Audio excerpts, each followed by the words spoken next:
Okay, so this is part two of an extended unboxing from eBay. If you haven't watched part one, there'll be a link in the description below. Check it out. And this was part one. This is a Regency era beaded purse, really beautiful. I did have to do some repair work by reattaching these little acorn finials. And thank goodness it was able to be done. Okay, so part two, we're going to pull a random item out of the box. I don't know which one it is. And we're going to check it out. And so let's go ahead and do so.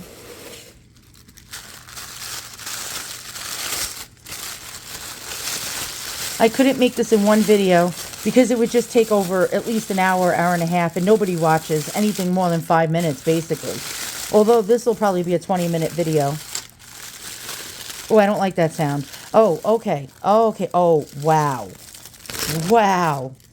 All right, this is unbelievable.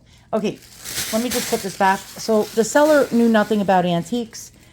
Basically, she got this from a local auction house in buttfuck nowhere, upstate New York.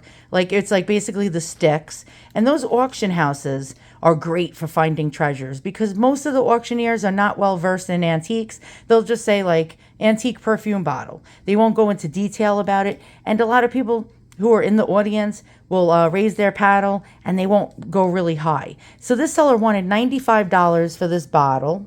And she said antique perfume bottle. Basically, that was it. And so she had a make an offer button, $95 opening bid, make an offer button. And I offered her, yes, I'm ashamed to admit, I offered her $35. I figured she knows nothing about antiques. She might be willing to accept it. Well, she was a little smarter than I thought, unfortunately. And she let me have this for $75. So before anyone got a chance to make an opening bid and get it up to $95 and beyond, because it was just listed, I had to work quick and I had to work fast. And so I took looks at the item in the description, and I was unsure of the era and the time it was made and where it was made and how old it was. And then I did further research and I was really surprised. And then I was so glad that I paid $75 for this item. Now, I believe it may not even be a perfume bottle. Now, I collect antique perfume bottles. I've seen a couple of antique ones made out of porcelain, but for the most part, they're made out of glass.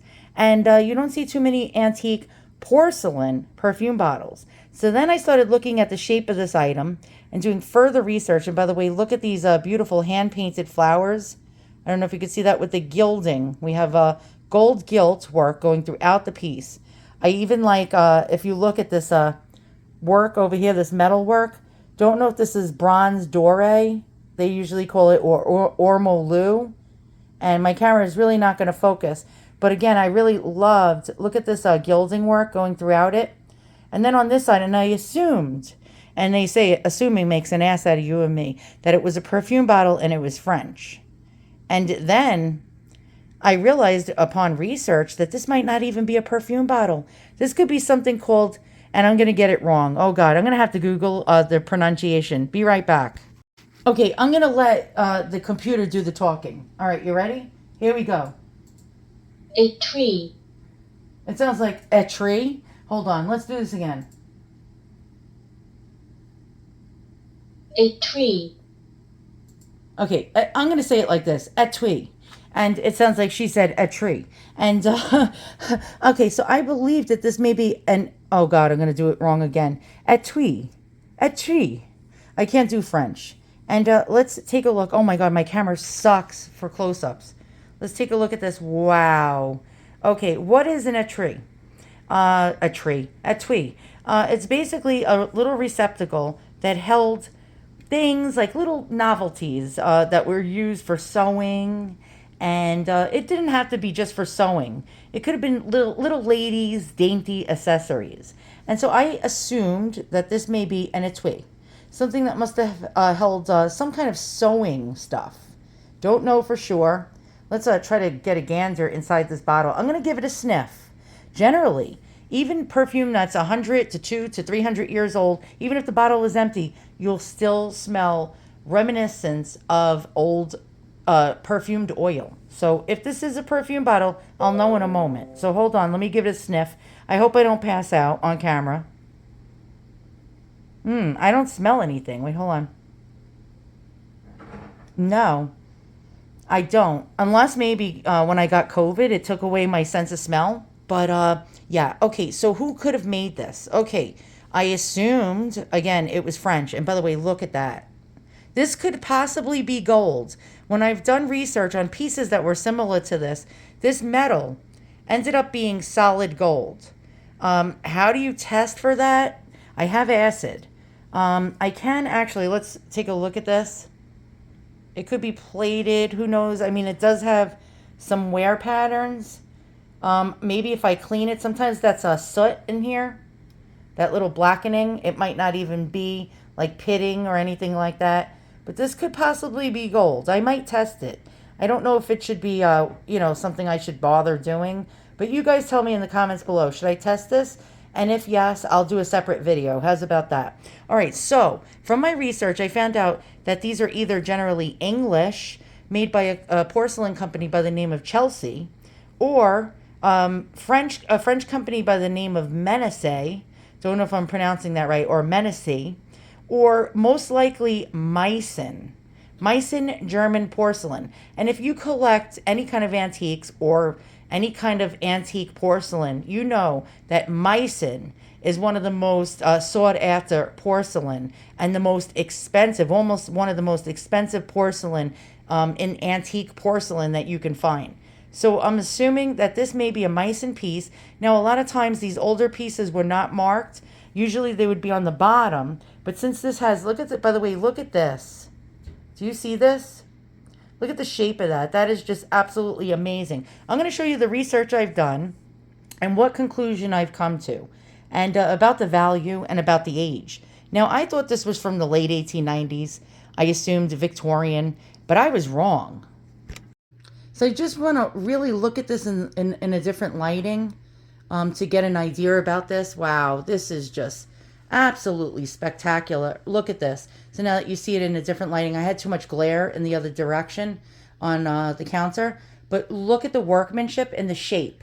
The shape is just really amazing. We got this like pointed, almost needle-like shape. It tapers to the bottom. And let's get in there close and check out these flowers. Yes, these were hand-painted. You can surely see that. And again, look at this gilt work or metal work or bronze work. We got the buttons going along it. Yeah, we got these like raised gold buttons. This could possibly be gold. Now, they didn't always mark antique gold. And so the way it opens, you press this little button, it pops, the lid pops. Look at the shape.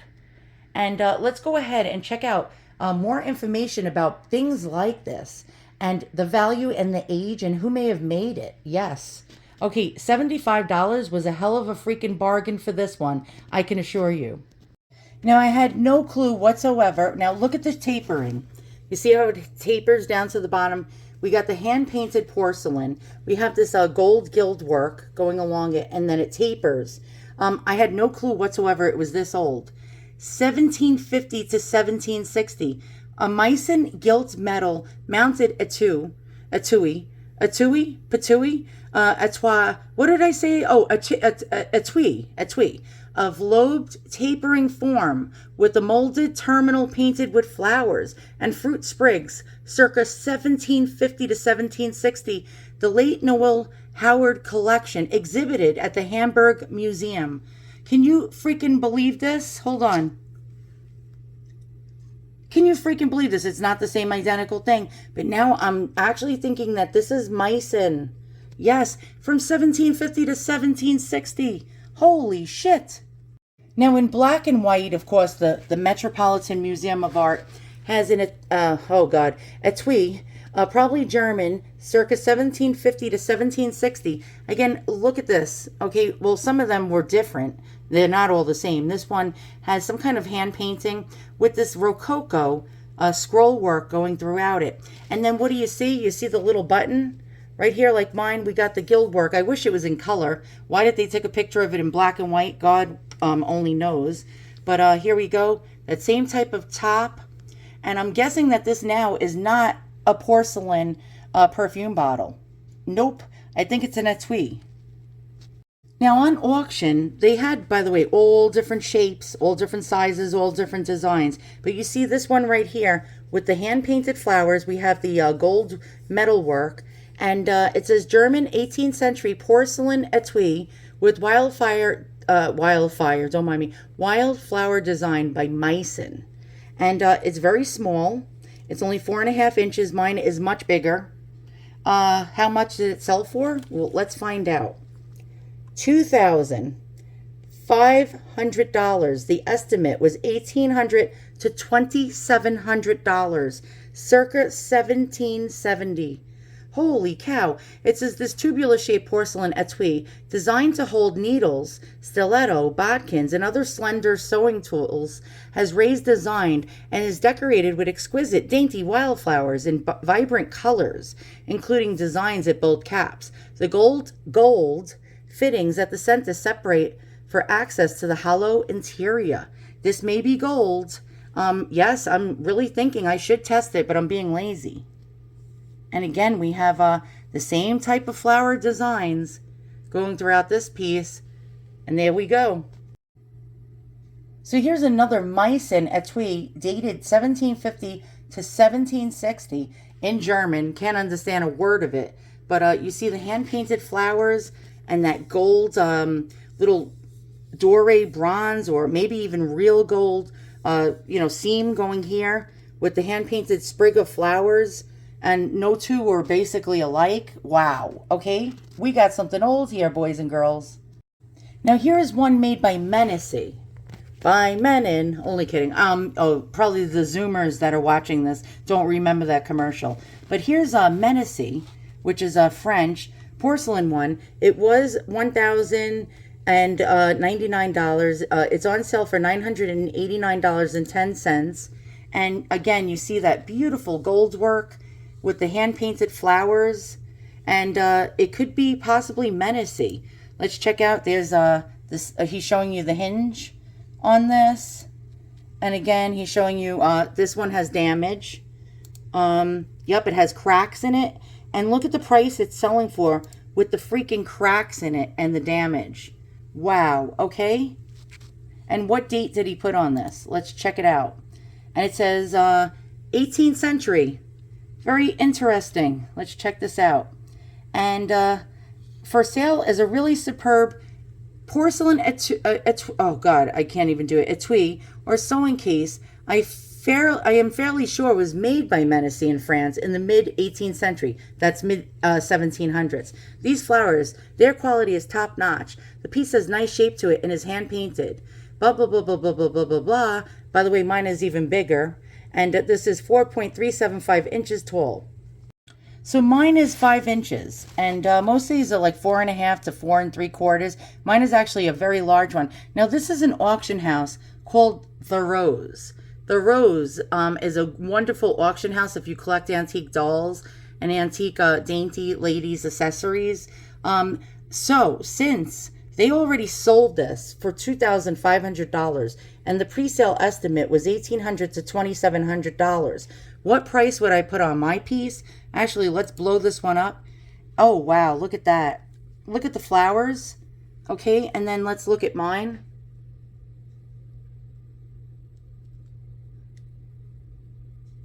Okay, I'm going to go with this is probably Meissen. And this one sold for $2,500. So since the piece already sold, we know it's capable of selling for $2,500. It was a cylindrical form. I think mine is even more beautiful, more elaborate. Look at that.